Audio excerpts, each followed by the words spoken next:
Got it. Then, okay. So today is on Karma Yoga, Yoga of Action. So any of you all could remember what we did yesterday? Okay, so, okay, let me go back and we do the Mangala Charan. Today is Karma Yoga. So let us pay our obeisance to Sri Radha Radha Govinda. Om Ajnana Timirandasya Jnanaka Shalakaya Chakshunmitam Mena Tasmai Shri Gurave Namaha Shri Chaitanya Manobishtam Stapitam Mena Bhutale Swayam Rupa Kadamayyam Dadati Swapadantikam Vandeham Shri Guru Shri Yutapada Kamalam Shri Guru Vaishnavamscha Shri Rupam Sagarajatam Sahagana Raghunantan Vitam Tam Sajivam Sadvaitam Savadotam Parijana Sahitam Krishna Chaitanya Devam Shri Radha Krishna Padan Sahagana Lalita Shri Vishaka Gavimtamsha. Sorry. Tapta Kanchana Gaurangi Radhe Vrindavaneshwari Vrishabhanusute Devi Pranamami Hari Priye Vancha Kalpatarubhyascha Kripa Sindhu Vevacha Patitanam Pavanebhyo Vaishnavyo Namo Namaha Namo Vishnu Padaya Krishna Prasthaya Bhutale Srimate Bhakti Vedanta Swami Iti Namine Namaste Saraswate Deve Gauravani Pracharine Nirvishesha Shunyavadi Paschadesha Tarine Jai Shri Krishna Chaitanya Prabhu Nityananda Shri Advaita Gadadhara Shri Vasadi Gaura Bhakta Vrinda Hare Krishna Krishna Krishna Hare Hare Hare Rama Rama Rama Hare Hare. So what we did? Just a short recap. So yesterday on chapter 2, Krishna gives the solutions to the Arjuna's objections. Okay. First he said, no, he was very compassionate. He didn't want to fight for his relatives, the guru and teachers. So then Krishna says that we are not the body. Actually, we are the soul. So who are we? He gives him the jnana. He gives the philosophy. Straight away starts off with the philosophy. He's saying, we are the soul and not the body. And each birth when we take, we transmigrate from one body to other, like changing our clothes. And when and he said about the 4 growths, we are born, then we grow, then after some time, like from the baby to the boyhood form, then to the youth form, then you will be an adult, and then slowly you start declining, becoming old, and then you die. So there are about 6 stages, and then we go from one body to the other. So who are you killing? You're not killing the person. The soul can never be killed, isn't it? It cannot be killed. So he gives them the jnana. He gives them the spiritual philosophy straight away. And he's saying, so there was no need to think that you are actually killing them. Then for the enjoyment, he gives from the karma kanda, saying that you have to do your duty. There is a swadharma as you are born and you have been trained as a Kshatriya, and it's your duty to fight for the religious cause. So if you die in the battle, because being a religious war, you will surely go to the heaven. But if you win the thing, you will surely enjoy rule the kingdom. So there's a win-win situation and not the losing situation. Then fear for sinful activities, he says, you do the devotional duty. That means you do your dharma as for the Lord. You don't think about the consequences because you are doing the work, karma, your duty as per the religious cause. So there's no reaction to it. So today we are going to see more on this. This is what is going to come in this particular chapter, how we can make our work as a worship. Okay. Then for family tradition, he said you be a role model and to prevent Varna Shankara. Varna Shankara means it's to avoid unwanted population. Then he was very indecisive, whether to He was asking, what is my duty and what is good for me? He was asking that, Arjuna. So the Lord says, you serve the Lord, that is the devotional work, with firm determination. Okay, and be like a Sthira Muni. And he gives the characteristics, because Arjuna asks, how does a Sthira Muni is? Then he talks about the controlling the that is the duties are the material duty and spiritual, and the sense control. How Sthira Muni, how he is determined and he controls his senses, and we saw the cycle, no? How from the objects you go to the attachment, then lust, and then finally anger, and you lose your memory, and finally you end up with doing sinful activities. How Dhira Muni is above all that. So this is what we saw. We saw the Karma Yoga, then Dhyana thing, Ashtanga Bhakti Yoga, everything all in one chapter he gives. Who is there? Krishna tells everything. Now, let's see what we are going to say Arjuna see. But in this chapter, what happens is Arjuna is confused again. He wants to know why at all do activities, why do anything, why fight, why not me go to the forest? You say that this is not, you are not killing the body and the soul is the thing. Why at all I do this? I might as well go to the forest and renounce. That's what you're saying. So he's confused. So why doing, then Krishna is explaining why we have to do our prescribed duty, why it is better. And how do you perform your karma, your activities without attachment. That is, you do the thing. So he gives a roadmap. Krishna is giving us a roadmap in this particular chapter, how to do our activities. And then if you're doing it, they need to be a role model, isn't it? So he talks about that. He gives some examples for being a role model and why it is so. And then, but there are a lot of obstacles in this. So in this path, what is that? Because it's not that easy. So who is our enemy in this path if you want to do that? So he's talking about the enemy. So now we start. Okay. So what is this? Now Krishna Arjuna is asking. So why he got this thing? Because he was talking about the spirituality, no? I'm not the body, I'm the soul and all that. So Arjuna is saying, why I should work? You give me ekam vada. You tell me one thing clearly. You say, and we are the soul and not the body. So why at all I have to do? Might as well not do any work. I might as well renounce. And also he says, no, because if I do some work, I get some reaction, isn't it? And that why at all work, then I can avoid getting the reactions. So let me go to the forest and renounce. So you tell me clearly, which is the best way, this way or that way. Okay. So when we are in doubt and we are still not convinced, then we should ask the spiritual master, what is the way? That is the reason. You should not keep quiet and simply live in the doubts. So this is what he says. My intelligence is bewildered by your equivocal instructions. Therefore, please tell me decisively. Ekam vada nishchita ena shreya ham apnoyam. So, nishchita, that means definitely, decisively. Which will be most beneficial to me? See, he says, he's not telling to tell me what is for the whole people. He's telling specifically, tell me, because the doubt is in Arjuna, no, not others. Same way, when we have some doubts, we should get ourselves cleared. There's no point telling others don't have doubts, so why bother? No. When you are in doubts and when you are in confusion, you should really try to get yourself clear. So that is what he's been focused on here. That's what we learn from this. So now what he's saying, either should renounce work or take sannyas. So let us see what Krishna is saying. Karmendriyani samyamya ye asti manasa smaran indyartam vimuddatma nityachara sa uchyate. So now he's talking about what is to be done. So here is a very nice example. It is taken from the Shastras. And who is this person? He's a great personality from, is known as Bharat Maharaj. Okay, Bharat Maharaj is a great personality. And what he's a great devotee. So what happens? He will be ruling his kingdom very well.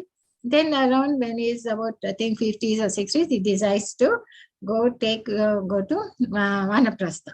He gives up his kingdom to his sons and his thing, and he leaves the whole kingdom, and he goes off to the forest to and builds a kutir, and he's doing his devotional work. He wants to do only that, so he gives up. But what happens is that in one day he sees a deer. When he gets attracted to a baby deer. How? Because near the river, a pregnant deer will be chased by a lion. So it will be trying to run away from the lion. It falls into the river and dies, giving birth to a small baby deer. So the Bharat Maharaj sees that, and he brings back the baby deer, and they start to taking care of it. Slowly what happens, he gets attached to the deer. Instead of doing his devotional sacrifice work and yoga and dedicate thing, he slowly starts, where the deer is, it has not come to take anything to eat, or the grass one. And slowly he gets so much attached to the thing, he forgets his work at all. What purpose he has come, he forgets that. So that's what, even if you are in a path of high devotional work, you can any time you can fall down. So you have to be very careful in our spiritual path. This is one example. So here he says, Krishna, we should restrain our senses. He doesn't tell you to give up the work, He says you should restrain your senses and organs of action, and whose mind dwells on something, deludes him, is called a pretender. So there's another extreme. So he gives the several reasons why it is better to work than renounce. So here it was not necessary for him to renounce. He could have been in the kingdom itself. Then why come all the way to the forest and get attached to the deer? Okay, and there's another extreme. That is the extreme is another person like this who has taken up a sannyas, but he has got all the other things. His mind is on the senses, that he is smoking and he is thing and all that. So Krishna says that our soul is always active, and even the mind is active. So if you just try to renounce before you are prepared, what happens? It needs some engagement. It needs work. So work is required for us. Work is required not only to maintain our body and soul, but we need to keep our mind engaged. Otherwise, because mind is always active, it is a chanchala. It will be thinking here and there and think you need the work. Work is required.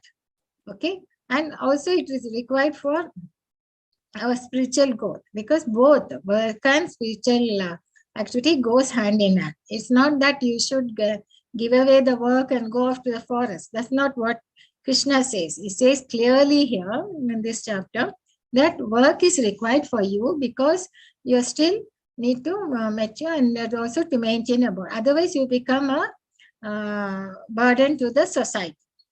So he says, on the other hand, if a sincere person tries to control the active senses by the mind and begins karma yoga in Krishna consciousness without attachment, is by far superior. So he says, you do your work, but you do your work in Krishna consciousness. That means you do the work, but don't get attached to the fruits of the work. That is known as karma yoga.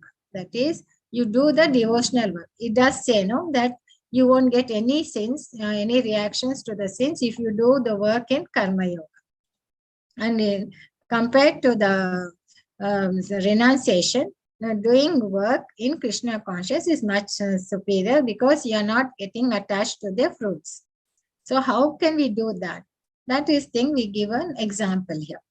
So he says, Krishna here, that when he has created this material world for our sake, because all the living entities were desiring to enjoy the Lord of the nature. So he created this material world, and along with it, he has also created, when it was Brahma and all the devatas were created to take care of the material world, and all the living entities, jivas had come.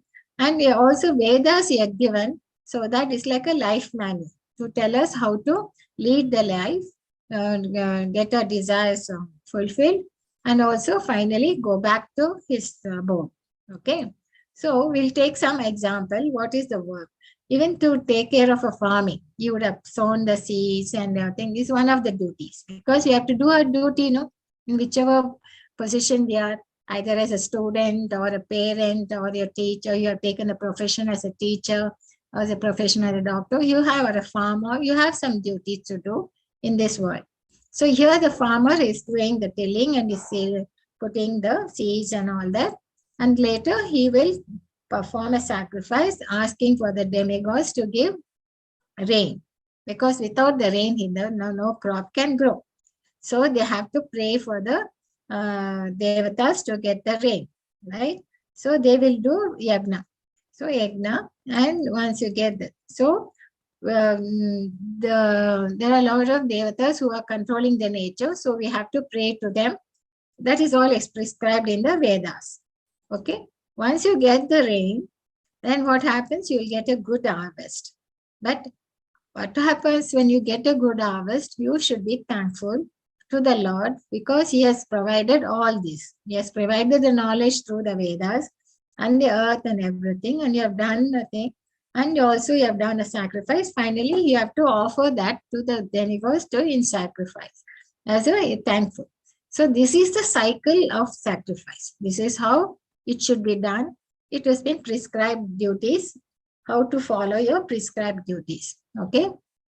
It is being said in the Vedic culture, and Vedic wisdom. Vedas has been telling us to do like this. Okay. This is known as cycle of sacrifice. So whatever you do, that's why Krishna says do a karma yoga. That means any activity you do, you give up the fruits of the activities to the Lord and do it with Krishna consciousness. This is the thing. Only that will purify your activity.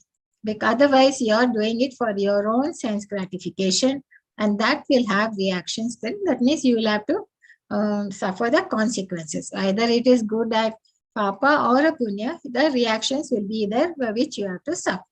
So if you do any activity for the Lord or in with Krishna consciousness, then that thing will purify.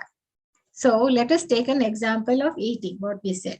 Here Krishna says in verse 33, Yagna Sittaschena Santo Muchyante Sarva Kil Vishahai Bhujanti Te Agam Papa Pachanti Atma Karant. That is, devotees of the Lord are released from all kinds of sins.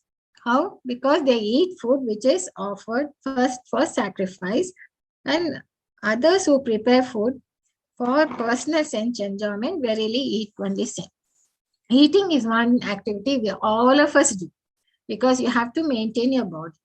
Okay. So he specifically mentions in these two verses about 3.12 and 13 that the devotees, that is, if you, before you eat, you take whatever you prepare and offer a little to the Lord and thank him for the thing and offer him, and then take it as a prasada.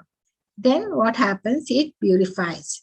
The food gets sanctified, and once the food is specialized, then it will help you understand this transcendental literature, and it will help us in the thing, and it won't be a sin.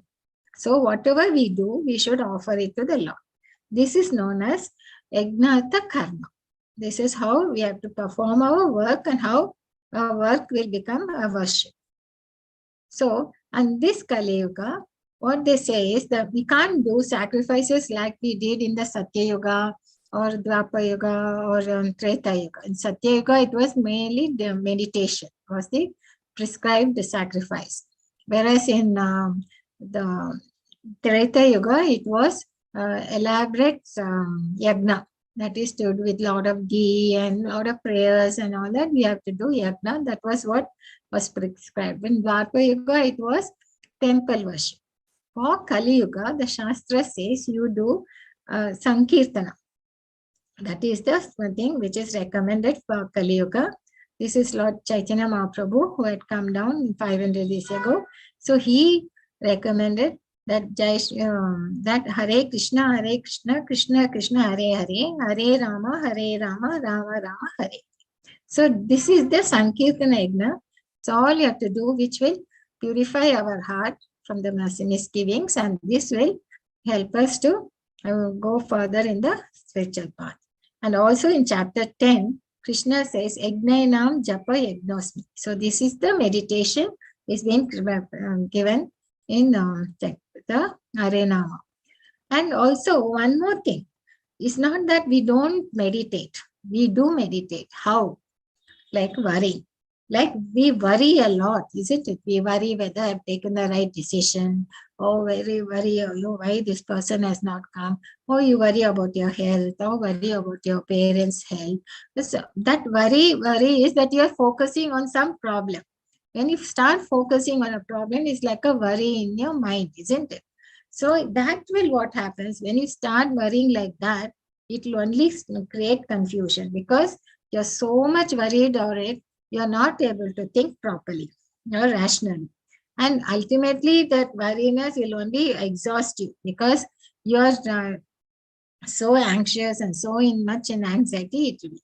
But doing this japa meditation, that is, you do with accounting, no? The japa meditation, what will help is it will help you to pacify you. It will calm, it won't agitate. And moreover, it is like it won't confuse you, it will make you eliminate. That's how you can, your mind gets more calm and you're able to think properly. And this meditation will energize us. Okay, it won't exhaust. So it will help you to put things into right perspective. So this is what has been recommended.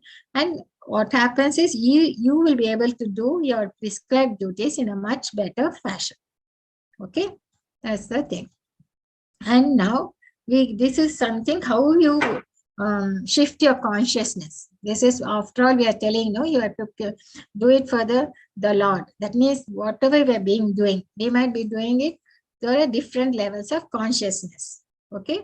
Here this is an example with a bodily platform. That means these at this level, we are only bothered about ourselves. We are not bothered about anything. We only in the bodily platform. That is, we don't bother. We don't know where the other body or the soul. We just work, we eat, sleep, and enjoy ourselves. Sense gratification. It could be anything, drinking, smoking, or anything. That all that kind of sense gratification we'll do. And we won't bother about the future or anything, where we want to go, what happens to after death, nothing. We are only bothered on this, right? We are not bothered, we are only on the body plateau. But there are other people who go one level up, where they will be able to control the senses, okay? And they are in the sensual plateau. That means they will work hard. They'll be very much passion, the modes of passion there. Okay, they will want to achieve something. They want to do something. They'll be focused and they will try to do it. And they will be in that, actively working on it. Okay. But one step earlier, above that, is the mental platform. Here, they come to know that they are not the body, they are the soul, and they start looking philosophically. So the philosophy starts coming at this mental platform, not in the sensual platform, nor in the body platform. Okay, when you're conscious, is only this or that. There are people like that around us, we know that. Then once you are in this, then you start being more calm. You like the reading, you like scriptures, you like the philosophy, and you will be in that mental platform. But Veda says you have to go beyond that. That is, we start asking ourselves, Jignasu, what are we? Why are we come here? What is the purpose in life? And things. Then that's when you start going up, and you go up to the, only when you reach the spiritual platform, will attain bliss. You'll be much more happy. Here in this, you'll be sometimes happy, sometimes sad. You'll be fluctuating here. But once you reach this platform, you'll be much more blissful. That is your true nature. So this is how we have to shift our consciousness. And if we understand this, then the Sankirtana Yajna will help us. How do otherwise, how will I know how to raise our Krishna consciousness? We need to have some example, isn't it? Somebody whom you can emulate. There must be some role model, no? Somebody who has done it. So Krishna says, whatever action is performed by a great man, common man will follow in his footsteps. And whatever standards he sets by exemplary acts, all the world pursue, isn't it? Yad acharati dreshtasta tatta devataro janaha sa yat pramanam kurute lokas tad anuvartati. So if you want to be, I mean, work, that what he said, that we have to work and as a sacrifice to the Lord, and it's better than being idle. So then we need to have a role model, or otherwise we have to become a role model. So the role model we have to choose properly, because who is he? He is be a person who will lead by example. Like, you can't follow a person who will be preaching, oh, please don't smoke. It is harmful to your lungs. And if you do it 24 hours, then you will end up with so much diseases and that and things. But after all that passion, if he goes and home and starts smoking, then that is not the role model, isn't it? A person, whatever he preaches, he should also lead his life by that, isn't it? Only that, such kind of people only can shape the society properly. So we should select such a role model to follow their footsteps and everything. Then we have to choose wisely. That's what Krishna says here. That's how we will able to be in this, do our karma yoga. Okay, but there's a problem. So what is the problem? Arjuna is asking, Anicham Balat. That is, there is something. I know I should not do sinful acts. I know whatever you say is true, but something will be forcing me to do sinful acts. What is that? Why I'm being, some force is there which is making me to do sinful acts. Something is pushing me towards that, though I know it's not right. So then Krishna is saying, Dhumena Vritya Vahani Yatatu Malena Cha Yatolbanus. So Tata Tenasa. What does he say? Is all because of your lust and greed. So because of that, you have been falling into the sinful acts. And what is the lust? There are different degrees of lust in you. Like it could be just a small thing. It could be like, the fire is covered by smoke. There's a lot of small fire you can see. But if you easily control the smoke, by properly giving it oxygen and all that, slowly blowing air into it, the fire can burn. So the lust could be like that. You're covered by thing by practicing chanting and doing all the goods. You can remove the smoke, or the lust, you can come away from the lust. Or it could, the lust to the degree is like a mirror is covered by dust. We have to wipe it. It's not just a small thing. You have to bite hard. So this is a second level of lust, degree of lust. Or it could be like a embryo covered by the womb. That's what he says here. These are the different degrees of lust, which is the root cause for your making you to be what is it? It is an enemy to you. That is the reason why you fall into sinful acts. And we saw yesterday, about the cycle, the flow chart. Lust and greed, which is what is the greatest enemy. And where does it lie? It lies is in the senses, mind, and intelligence. That is the lust, desire. So the more and more you focus on the desires, trying to satisfy your desires, what happens? That more and more desires will come, and there's no end to it. There always be desire. So if you can control, instead of giving in way to your desire or to a lust, if you can control it, it is much better. And there are different degrees. So it depends on the lust you have. So what he says, Krishna, you have to avoid from the root, avoid the temptation and try to take the right decisions. This is the enemy for us. Okay. And how it works. So, and then he's talking about the senses. Indriyani paranya hahor, Indriya, param manaha, manastu para buddhir, ya buddhehe parastu saha. That is, the working senses are superior to dull matter. Okay, that is why when we said that we working in the bodily platform, So you can be there, or you can go one step higher by using your working senses and try to achieve something.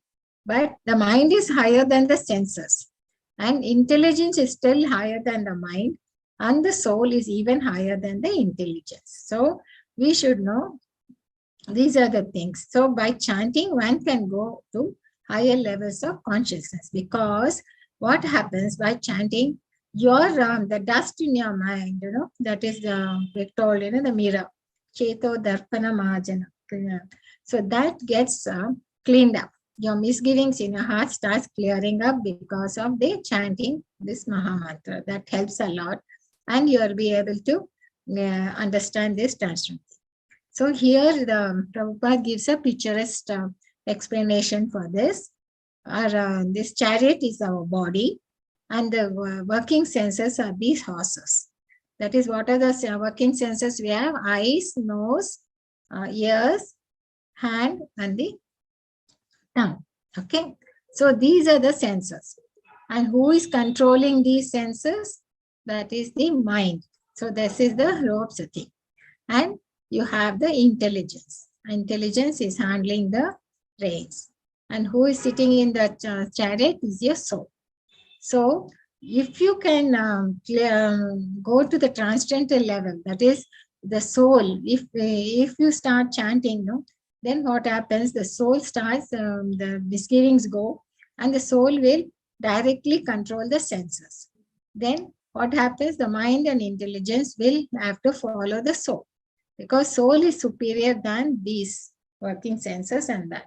So chanting will help a lot in controlling the senses. That's Ma'am, what. where is mana in this? Huh? Man. Man is this mind, the rope, no? The rope on the horse. Okay, and the intelligence is the person Intelligence who is controls. the person is handling this rope.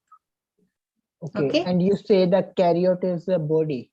Yeah, chariot is our body. And the soul is the thing. So this is what the Krishna is saying here. Let me go back. So the working senses are superior to dull matter. Mind is higher than the senses, because we can that is the rope, and intelligence is still higher than the mind, and the soul is even higher than the intelligence. So by chanting to this japa meditation, what happens? We are clearing up the dust, whatever is there in our heart. Because of that gets clear, and we'll be able to control our senses properly. So this is what happens. This is the picturesquely given, and explanation is given in the purport by Prabhupada also in the Bhagavad Gita. So what we are saying is, we have to control these senses, and that can be easily done by the soul by the japa meditation. So what we learned is, because what happens with the mind will say, I'll go here, why do this, it will always be oscillating. And if you're intelligent enough, then you will say, no, this is not right. We don't have that much money to buy the chocolates. We'll just go by buying them some sweets and then go back. Or nothing. So that way, if you are intelligent. But if your intelligence is not intact, what happens? Then you will also follow the mind. Okay. But the soul is much superior to all of this. That is the reason we say, do the chanting, because that is the food for the soul. Once you attack the soul, then you are able to control your senses. So that is the root. That is what is said. So we learned, this is a summary of this chapter. That is when Arjuna was asking, renunciation. This is the law of karma. What we have talked, the whole chapter is, we should not renounce, but do our prescribed duties. And how to do the prescribed duties, because why we have to do, why work is required? Because work is required for the maintenance of the body and the soul. Soul is always active. Mind is also active. It requires some engagement. You can't just simply go and think that if I go off to the forest and renounce everything, you can't, because lot of desires will be still there latent in your heart. Okay. And you are not able to come out of that. So without purifying that misgiving, the doubts and things there in your heart, you can't simply take to sannyas. So do your work. Work is required. And if you do it as a sacrifice to the Lord, then there is no bondage. That is known as Nishkama Karma Yoga. Okay. And it is much better than Jnana Yoga. That is, you think I'll go to sannyas and just meditate and speculate. That mental speculation won't help us, because we need the work. And Karma Kanda, not just do any duty, but you do the work for the Lord. Work is better because it's better than being idle. And work is better because you can be a role model to the others. You can lead others also by your example. But there is a great enemy, that is the virinium, which is that lust. Lust is there in our senses. I mean, the senses means like, for eating, then for sleeping, and all that, ears and all that. You like to have loud music, and so many attractions are there. And sense objects, then lust is there in the senses, mind, and the intelligence. So we need to do the thing. And what is being prescribed in this Kali Yuga is the Sankirtana Yajna, because we have to do the work as a sacrifice. So finally, we talked about Karma Yoga, and Sankirtana Yajna was recommended, Japa, and it's not a physical action alone or a mental, it's a spiritual action, because we are taking the Nama of the Lord. Hare Nama, Hare Krishna, Krishna, Hare Rama, Rama Rama, Hare Hare. And this is very much required for your soul. And by taking care of the soul, what happens? You're able to control your senses, mind, and intelligence also. So that will be there, and that will help us. So, and what sadhana we talk about? See, it's not a spiritual. When we say spirituality, means doesn't mean that it's like it's only for the older people. Chair, sitting in the armchair and doing japa. It's not that. It is, we need to practice right from the beginning, and it is required for even at the younger stage also. Okay, it will help you in your life, how you do your work, how you do in a job, in your thing, everywhere. So, and what are the practices which you can follow, for a sadhana is to be in this consciousness. Now we should have an association of devotees. We call it as ABCD principles. Association of devotees will help, and scriptures and books will give us the evidence. And if you keep reading them, and like Bhagavad Gita and Srimad Bhagavatam and other scriptures, Vedas, then chanting this Hare Krishna Maha Mantra will clear our dust in our hearts. Then deity worship, or also the prasad, and engage in work and eat prasad. So these ABCD principles, if you practice, it will help us to be progress in this Krishna consciousness. Ma'am, what is the meaning of engage in work and the deity worship means? Worshipping the deities means worshipping the,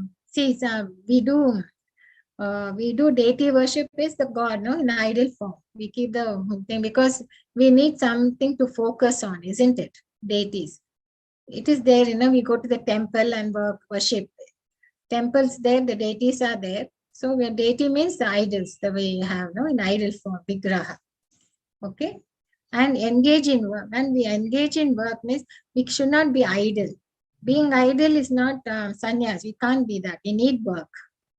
And also eat prasadam is, that is, we offer the food first to the Lord and then take it as prasad. So that way your food gets sanctified, and it will help you in spiritual growth. So this is what we is being told to us, the practices. You need to have some discipline in our life. Okay, this will help us. So why spirituality? It will lead a balanced life. Otherwise, you're always, today's world, it's not earlier it was like, say, drugs and this thing was the problems. But today we have a lot of distractions like TV, media, phone. So many things are thrown at us. So many distractions are there, which will pull us for sense gratification. Instead of focusing on our spiritual life, it will be dragged away to such distractions. So this is what is being talked in today's chapter. Is talking about the karma yoga. Then we can take some few minutes on this thing. Vancha kalpatru abhyascha kripa sindhu abhya evacha patitam nam pavanebhyo vaishnavibhyo namo namaha. Hare Krishna, Krishna Hare Hare, Rama Rama, Rama Hare Hare. Chant and be happy. So you like to do the thing on stop there.